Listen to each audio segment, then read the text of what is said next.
Major support has been provided by Chevron, the Kern County Superintendent of Schools, Edison International, Valley Strong Credit Union, California Resources Corporation, Panama Buena Vista Union School District, and the Kern High School District. With additional production assistance provided by these supporters of education in Kern County and throughout the state of California.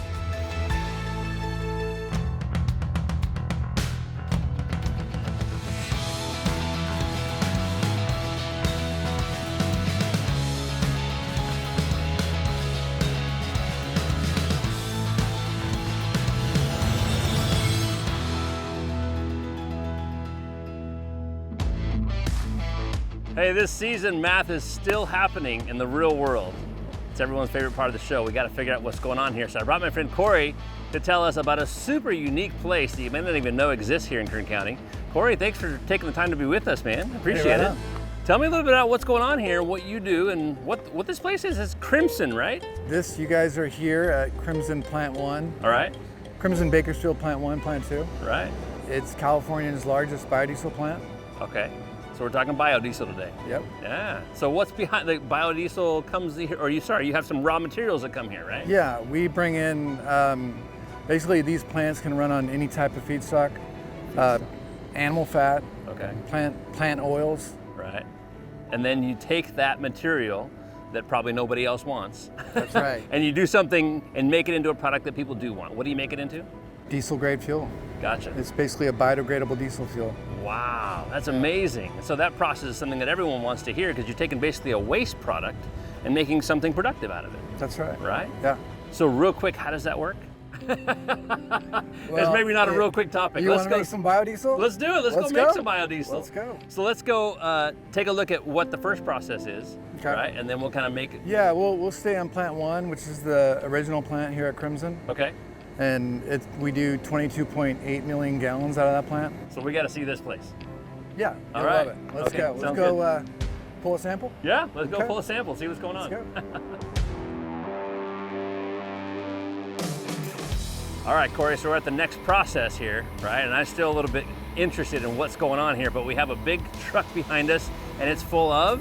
UCO. Okay. Which stands for used cooking oil. Used cooking oil, right? And people probably don't want that still at the McDonald's, so they send it to you. Exactly. So, I mean, this could have came from the streets of Bakersfield. Oh, there you go. Isn't that a song? That's right, that's right. And so we want to know what this stuff looks like, right? Tony, you want to grab a sample? And so probably not something we want to just drink right out of, right? But this is used cooking oil, already made some French fries or something. Yeah. They want to get rid of it, and then as an initial product, as a raw material for feedstock, you can use that to make fuel. That's right. Right. He's going to pull a sample with what we call the sledge judge. Okay. And we're going to measure a few of the constituents that are in there, the impurities. Okay. We're going to measure MIU, which stands for moisture, insolubles, and unsaponifiables. And then we're also going to measure for sulfur. Okay. And FFA. And so you want to know a little bit about material that's coming into this facility. We do, just if we need to adjust the recipe. Right. It's just like making cookies. Right. And so if we got higher FFA on a certain recipe, we could come out of the first reaction a little high on the free fatty acids and start making soaps. So we can easily start making soap rather than biodiesel. Oh my gosh. So at least you have another option if the mix isn't exactly what you want it to be, right? There's another thing you can do with it, or well, at least another byproduct. we like certain blends for certain seasons, basically. Okay. Seasonally, we have to hit a cloud point, and cloud point is basically when impurities basically start precipitating out of the biodiesel. Oh, wow. And can foul fuel filters and... Right, right. So there really is a pretty long process, and knowing what goes into it, exactly the materials that you're getting, is going to adjust the recipe or the cooking process. Yeah, this is the first step. Right. So we're going to check and make sure the feedstock hits all the specs. Yeah. We're going to take it out of the truck and put it in the feedstock farm. Okay, so not so appetizing, but there's some good stuff in there. Primo. And is this normally what it looks like, or could it be different colors? It could look much worse. Okay. This is actually pretty good looking stuff. Actually, okay. Tony, good job. You got a good looking sample there. I appreciate that part. Because this plant, which is plant 1, it can only handle up to a certain level of degradation. It can only handle up to like say 12.5% FFA. Okay. So we're going to test this and make sure that it fits all those parameters. Gotcha. Let's do that.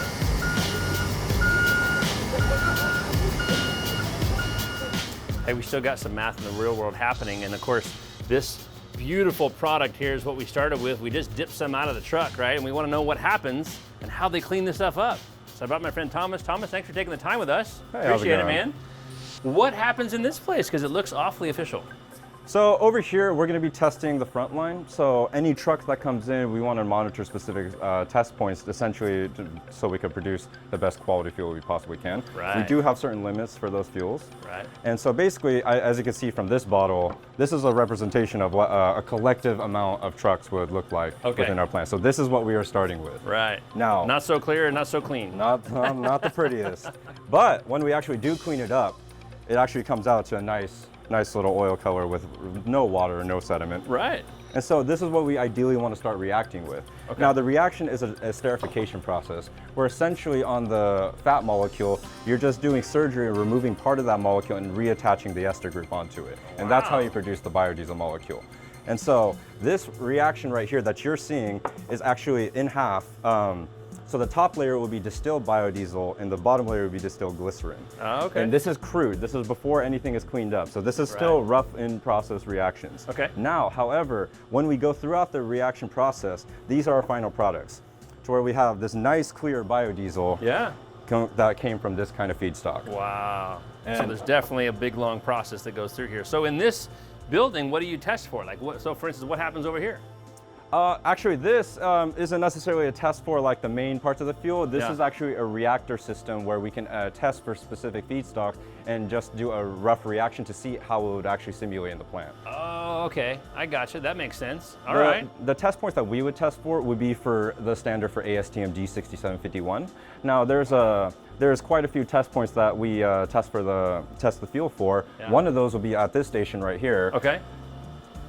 And what This happens over station here? right here is where we would test for cold soak filtration. Okay. Now, in cold weather climates, diesel can freeze, or biodiesel can freeze. So basically from that, we basically hold it in a cold hold and we warm it back up to make sure those cold impurities are still there, and then we filter it. What it's essentially doing is taking a fuel filter and simulating what a fuel filter would be in an engine. Right. And to see if the fuel will pass through the filter with no restrictions. Yeah, that totally makes sense. And you want to be able to conduct those tests here before absolutely. it gets to the point where a vehicle is trying to run on that fuel and get stuck somewhere and they say, hey, it's this bad fuel, it doesn't do what we wanted to do. Yeah, absolutely. Yeah. We certify every lot before it even gets pushed to even be available to sold. Right, that totally makes sense. So a lot of testing going on here, a lot of figuring out what's happening as far as before it goes out the door. Yeah. What else? What else do we have over here? Because I know that we brought our friend Martha. Martha, what is going on in this area here? Because it looks awfully important as well. Yes, so this is actually the most important machine that we have here. Okay. And this one, well, I consider it one of the most important ones.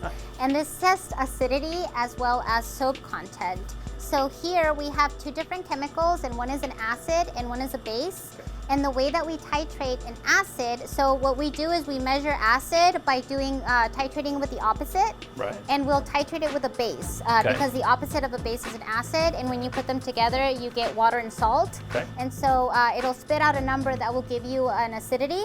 And the way that we titrate it here is we have these two chemicals. We have KOH, which is potassium hydroxide, and HCl, which is hydrochloric acid. Okay.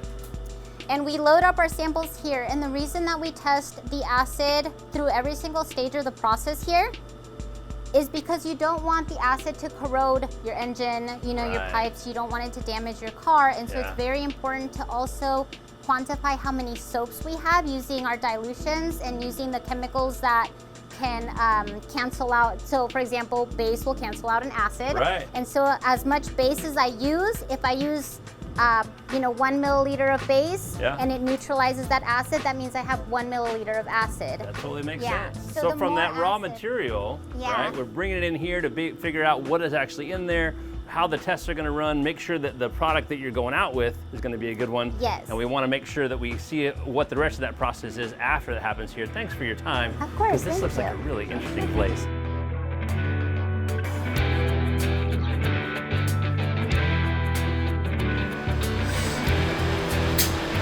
Hey, we're we're back to math in the real world, and good thing it's nice and quiet here, Corey. We'll definitely be able to hear what's going on. So we've seen your raw materials coming in, and we've seen what happens in the lab and what they look for. Yeah. And at the very end, what are you producing? We'll see how good you did. There you go, see what happened there. Look at that. And this can be used to fuel a vehicle, right? Yeah. And get it on down the road. Yeah, that's right. Not exactly like regular diesel fuel, but biodiesel fuel. Well, actually, a lot less. You know, it's all about the lowest carbon fuel wins. Okay. This is a 78% reduction in carbon. Right. And that's why we're here. Yeah. California Low Carbon Fuel Standard. Yeah. You know? And that's what it's all about. Sure. So, while we're in the process, we can talk about the last sample that we got. Sure. The last sample had a lot of stuff in it. Yeah. And then you were telling me earlier it goes to a storage area, but then you got to clean it, right? Yeah. So that it comes over here. Yeah. So that sample that we took. Yeah. We wanted to test for the impurities. It looked good. Yeah. So we sent it back to the tank farm. Okay. And now it just goes through the process. Okay. And this is what we call stage 1 and stage 2. Okay. And we're basically centrifugally using these disc centrifuges. We are centrifugally removing out the solids, Right. the solid impurities. And then over on skid 2, at the flash vessel right there, Yeah. we're flashing off the water. Yeah. So we get a complete reaction. Right. And then from there it goes into this tank over here, which is a storage tank. Right. And then it just goes through a series of reactions. We have the acid esterification reaction, and then the transesterification reaction. Oh my God. And from there you basically have methyl esters, aka biodiesel, Yeah. and glycerin. Gotcha. So that's where the whole process comes from. Your stuff, you have to take out the impurities, and that's solids and liquids and water. And so that's what this part does. We also want to see the future. So before we let you go, let's go see what happens. You ready where for the this future? whole thing is. I want You to see the ready? future. Let's Okay, see it. let's go. All right.